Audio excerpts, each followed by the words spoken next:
Masih bertema dunia para pembunuh bayaran, cerita diawali dengan pertarungan seorang pembunuh bayaran bersama beberapa orang.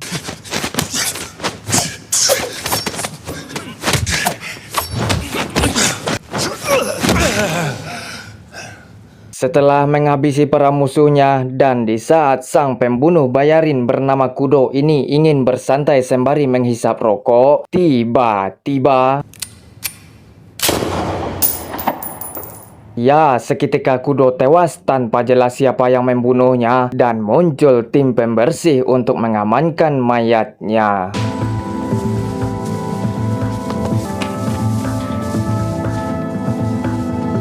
Kisah akan berfokus dengan seorang wanita bernama Asih yang bekerja sebagai juru masak di salah satu restoran.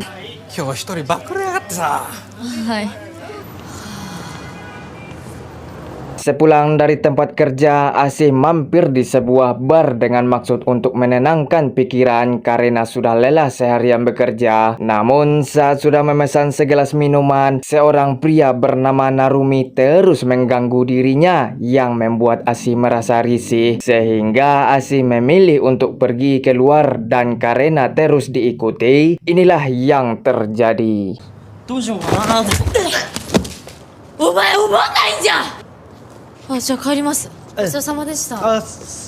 Suatu hari ketika Asih hendak pulang, ia tak sengaja menemukan sebuah selongsong peluru di tengah jalan yang ternyata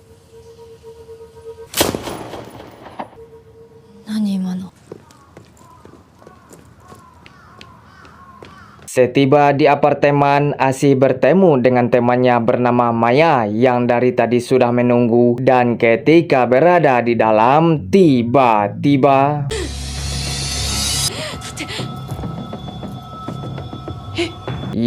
Asih dikejutkan oleh penampakan arwah Kudo yang membuat ia histeris tak jelas.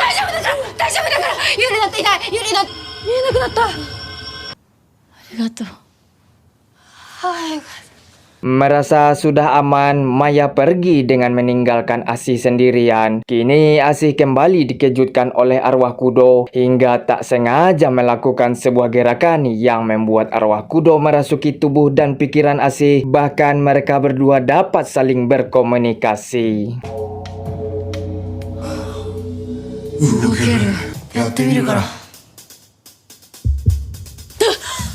Karena baru pertama kali ia mengalami hal seperti ini, Asih pergi berlari keluar untuk menghindari arwah Kudo dan tak sengaja melihat Maya yang tengah mendapatkan kekerasan dari pacarnya. Lantas ia memilih untuk menghampiri mereka, dan karena si pacar terus-terusan melakukan tindakan kekerasan, Asih yang melihat hal itu pun langsung mengambil sebuah keputusan di saat arwah Kudo ada di sana, sehingga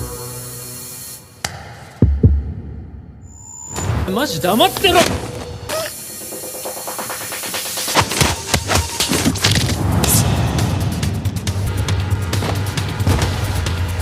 pacar bangkit ketika arwah Kudo terpisah dari tubuh Asih yang membuat ia tidak bisa apa-apa. Akan tetapi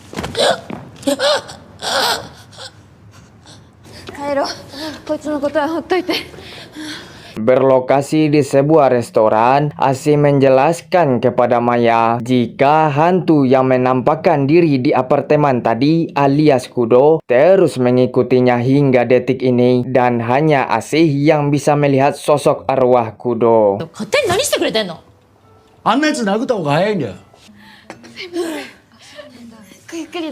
Nyatanya penyebab kenapa arwah Kudo terus mengikuti disebabkan oleh Asih yang telah mengambil selongsong peluru di jalan pada waktu itu, hingga mereka saling tersinkronisasi dan seperti memang sudah menjadi jalan Asih untuk menjadi inang atau bisa dibilang sebagai wadah bagi arwah Kudo agar bisa membalaskan kematian Kudo yang entah siapa pembunuhnya. 俺の胸に晴らすべ。 Memang sulit untuk menerima kenyataan yang notabene Asih hanya wanita biasa pada umumnya pun ditambah pengakuan Kudo bahwa dirinya merupakan seorang pembunuh bayarin dan bekerja di sebuah organisasi terorganisir dan satu-satunya cara untuk mengusir arwah Kudo dengan membantu membalaskan dendamnya tersebut. 例に聞くらしいから後で買って帰ろう。リセッシュ。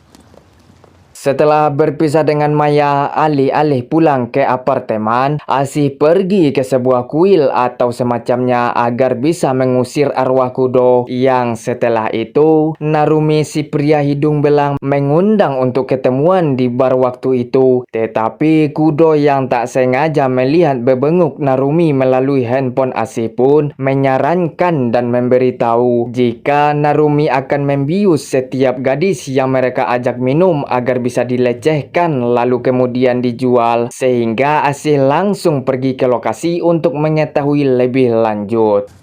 おい、ちょっと待ってって。お疲れ様です。なるみさんは Setibanya di sana ada teman Narumi bernama Takayama. Awal pertemuan mereka tampak biasa saja dari membahas pekerjaan hingga Narumi menawarkan pekerjaan kepada Asih. Dan ketika suasana mulai terasa risih, Asih berniat untuk pergi kembali pulang. Akan tetapi...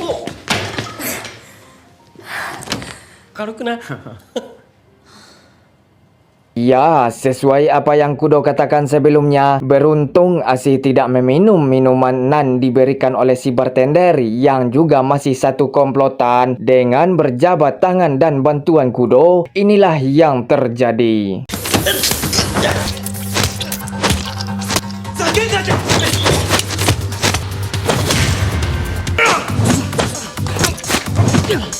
Ya, dengan kecepatan dan kemampuan di atas daripada di bawah, Asih seketika dapat melumpuhkan ketiganya. Bingung mau diapakan ketiga orang itu, Kudo menyarankan Asih untuk menghubungi teman lama Kudo yang juga seorang pembunuh bayarin, lebih tepatnya di bagian tim pembersih yang kebetulan juga berada tak jauh dari lokasi. Dan setelah Asih mengatakan jika ia kenal dengan sosok Kudo, si orang itu langsung pergi untuk menemui mereka.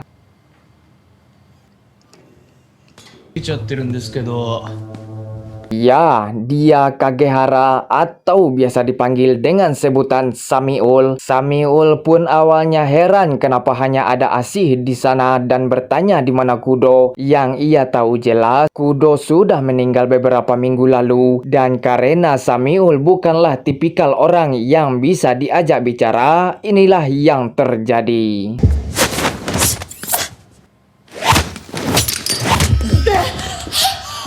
Dengan beberapa gerakan nan biasa mereka lakukan dulu, Samiul percaya dan cepat paham jika Asih benar dirasuki oleh arwah Kudo. Samiul, orang yang selalu ingin mengalahkan Kudo di saat Kudo masih menjadi manusia, padahal kemampuannya masih jauh di bawah seniornya itu sendiri. Dan karena tidak ingin pihak polisi datang ke sana, mereka langsung cepat mengamankan orang-orang tersebut. 殺すぞガキ。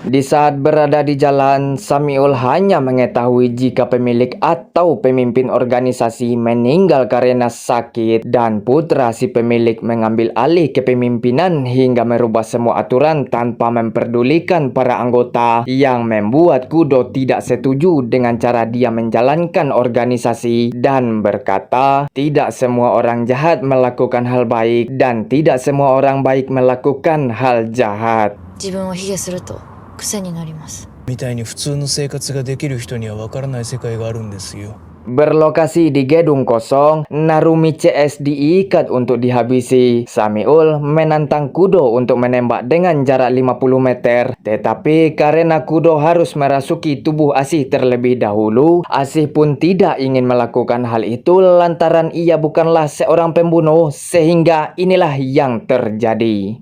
工藤大好きかよ。それは全くもってありえない。Setelah diantar Samiul pulang dan berada di apartemen, Asih mengucapkan rasa terima kasih kepada Kudo tentang niat jahat Narumi CS terhadapnya, termasuk menyelamatkan Maya dari pacarnya pada siang tadi yang membuat dirinya merasa lelah seharian dan memutuskan untuk tidur. あなたは人を助けるヒーローになりなさい。めっちゃ眠たくなってきた。 Beralih ke organisasi tempat Kudo bekerja, dia adalah si bos yang menggantikan posisi sebagai ketua organisasi dan tengah menyiksa orang yang mengaku telah membuang mayat Kudo. Di tengah itu, datang Samiul membawa kabar tentang arwah Kudo yang telah merasuki tubuh seorang gadis remaja. 親父が死んで急に組織継ぐことになってさ。本当でして、僕自身まだ飲み込めてないんですけど。 Tak lama muncul mafia lain untuk menuntut tanggung jawab atas kematian 3 anak buahnya yang tak lain Narumi CS. Mengira si bos Nan telah menghabisi, ajudan si bos pun langsung mengajak mereka ke ruang sebelah sehingga inilah yang ia lakukan. 10秒かかるかな。ロック。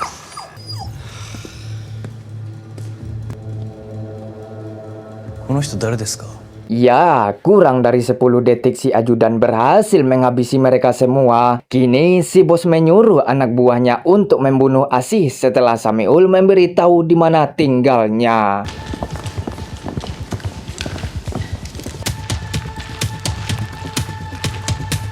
Ya, di tengah Asih tertidur, ia dibangunkan oleh Kudo yang mendengar suara langkah kaki beberapa orang di luar. Menyadari bahaya mendekat, Asih langsung menggenggam tangan Kudo sehingga...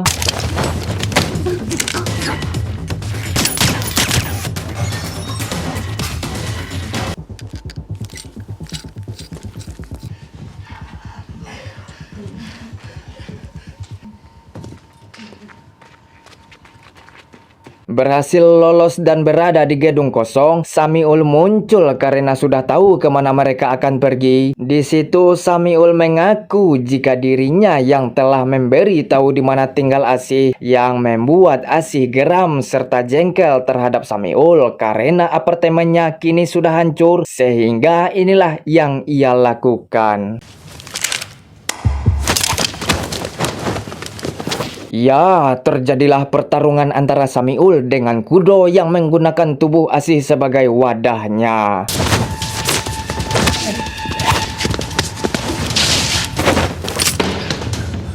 Selesai dari itu, disinilah fakta sebenarnya jika orang yang telah membunuh Kudo pada hari itu tak lain adalah Samiul sendiri akibat diperintah oleh si bos yang karena Kudo memilih untuk meninggalkan organisasi. Kudo paham betul apa yang Samiul lakukan itu hanya bagian dari perintah oleh si bos dan tidak ada keinginan untuk membunuh Kudo. 俺あんたを殺したくないよ。 Melihat anak buahnya tidak becus mengurus satu wanita, si bos langsung menyuruh semua anak buahnya untuk memperketat keamanan. 一人だけ無傷でよ。お前ら頭パンツ違ってよ。警備固めとけ。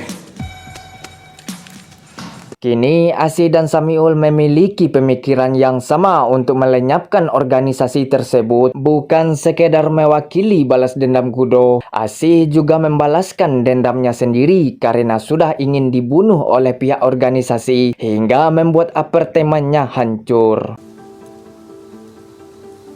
約束してください。あなたは一人も殺さないように。 Berlokasi di markas, Asih menyelinap masuk dengan bantuan Kudo sebagai instruksi agar bisa pergi ke gudang senjata. Sementara itu, Samiul dengan santai berjalan di tengah para anak buah si bos. Dan setelah mereka mengetahui berapa jumlah semua orang di sana, tiba-tiba...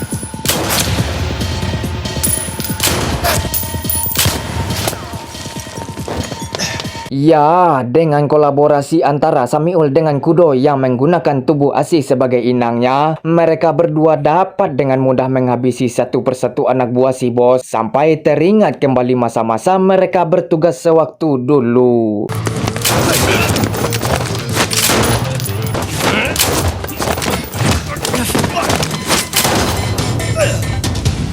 Di tengah Sameul yang masih berjibaku dengan para kroco, Asih harus menghadapi si ajudan dengan tubuh yang masih dirasuki oleh arwah kudo. Melihat cara bertarung si ajudan, kudo sangat kerepotan menghadapi si ajudan yang membuat kudo mendapat pukulan telak sehingga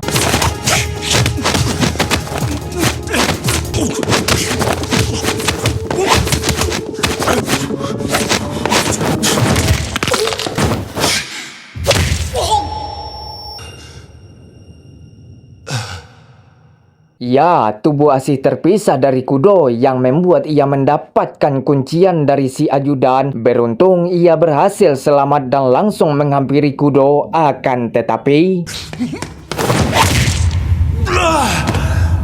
ya, si bos muncul dengan membabi buta, disusul oleh Sameul yang memberikan senjata kepada Asih, sehingga inilah yang terjadi.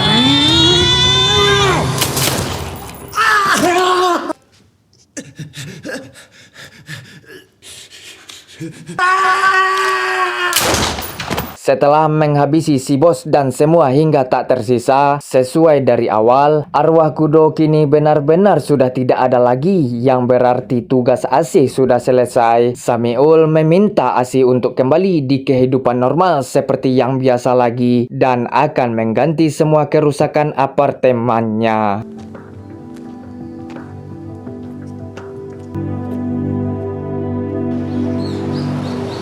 Sehari setelah kejadian, Asih kembali ke kehidupan normal seperti sebelumnya dan berjumpa lagi bersama Maya untuk menonton film di salah satu bioskop yang ada di sana. Ah, もう分かったか。